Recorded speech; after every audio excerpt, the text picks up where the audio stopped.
would like to apprise you all of several, what I would consider major developments on things that I normally brief you all on. I will start with economic development. First, I will start with, we have a potential housing development opportunity, which you all will hear more about next week. I've been working with Mr. Popovich and Mr. Lockaby on some of the fine details on that, as well as the chairman of our IDA on making sure that we do what we can to be proactive in locking that in as a solid opportunity. It would be very similar to what Vinton did with the William Byrd House, which I'm sure Mr. Tucker is very familiar with. Yes. Another thing is with Main Street, that effort is progressing nicely. We now will have standing bi-weekly meetings with our Main Street consultants, head down strategy, the mayor and Ms. Hammond from the chamber, myself, just making sure that we progress things. That will be every other Monday. We are getting ready to push out a community survey. Right now that's gone out to the grant management team for their review and feedback.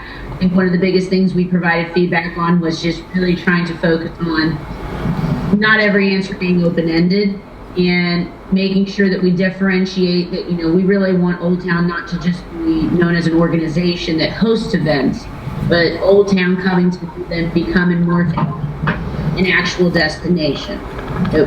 Olde Town Covington is Olde Town Covington. The other aspect is we're also working on a building assessment of what is in our downtown and trying to figure out how we can support some efforts underway, as well as those that may be in the mix, which you all are aware of, and other various one-off discussions as well. With regards to the actual Allegheny Highlands Economic Development Corporation, our pad-ready site development discussions are progressing very rapidly. I actually have a meeting tomorrow with Timmons, Tim Davey, John Lanford, myself, and Lee Downey from Hunton to discuss the recommendations they've made on site size, the cost, etc. We will need to be very candidly discussing the cost. We've also been discussing some finance options with how we can look at grant dollars as well as bank dollars, and if we do borrow money at all for pad ready site, it would be the IDA borrowing the money with the city and county contributing to paying that note in addition to whatever money we borrow. We've had some discussions with some local banks as well as local bank board members on that. We are expecting the final business plans from the consultants for the EDC this coming month, which they should be coming in person as long as we have an in-person meeting to provide us what is actually going to be some tangible action steps to how can we retool the Economic Development Corporation, make it more effective, rebrand it, build on the marketing that the chamber does, and really translate that into what is economic development and growth and retention marketing strategies, as well as pushing that pad ready site piece in some other facets. I will say that I've been very pleased that the board for the Economic Development Corporation has been very receptive and very engaged, so I will commend them for that.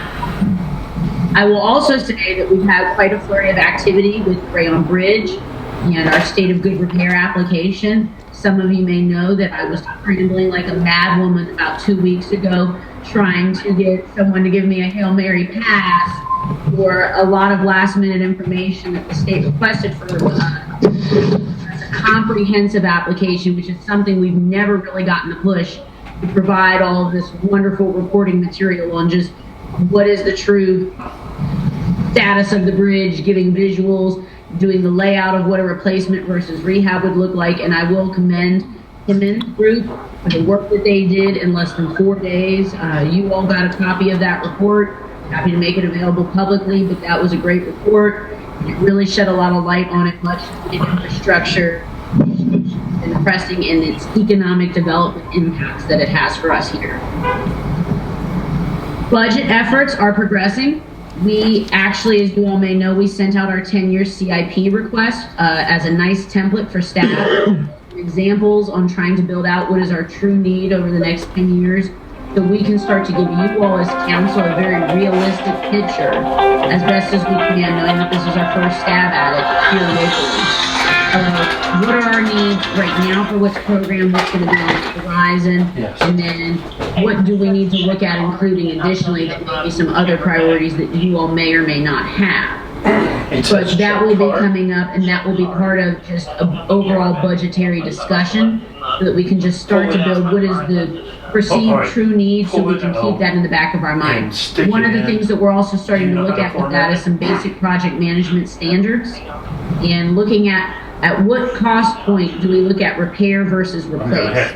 Meaning if I've repaired something 3 times over and the replacement cost is nominal to what the replacement repair is, why am I not looking and having that strategic discussion of replacement? And that may mean at times we shift some stuff in the budget, but I think it's important. Perfect example, the VDOT report we sent VDOT for Rayon Bridge. They actually have a set standard that if bridge maintenance, major rehab cost is over 60% of major replacement costs, or actually 80% rather, then you go ahead and recommend full replacement. Because why would you put something in that, you know, all of those dollars in for something that might only give you 20 years and the new bridge can give you 100 years? So it's just trying to be a little more strategic in, you know, our life cycle analysis of how we do our asset strategy here across the board. That went to every department. It also went to all of our consulting and engineering services, such as CHA, received a copy, and I personally did that. I would welcome back and input with their expertise in helping us as a city. Moving on, joint services.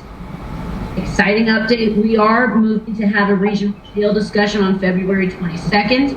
That would be those that manage the jail here locally, the county, myself, and we'll be meeting with those in Lexington and Rockbridge to kind of have this discussion on looking at housing costs and trying to better rein those in.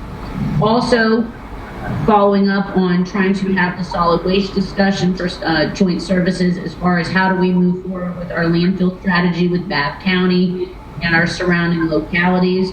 So there should be more to come on that. And lastly, with COVID, our reopening efforts are well underway with some of our first floor renovations. There was a bid advertised in the paper this past weekend. We are well underway with our new lock and key system that will kind of create a first floor customer service area for our citizens in our constitutional offices. And as of Monday, our constitutional offices have been able to resume full staffing due to the availability of vaccines for the 1B subgroup and the reported overall decrease in positivity rate, not case counts, but positivity rate in our immediate area. Any questions on what I covered? I know I did that fast, but that's why I do it, so you don't have questions.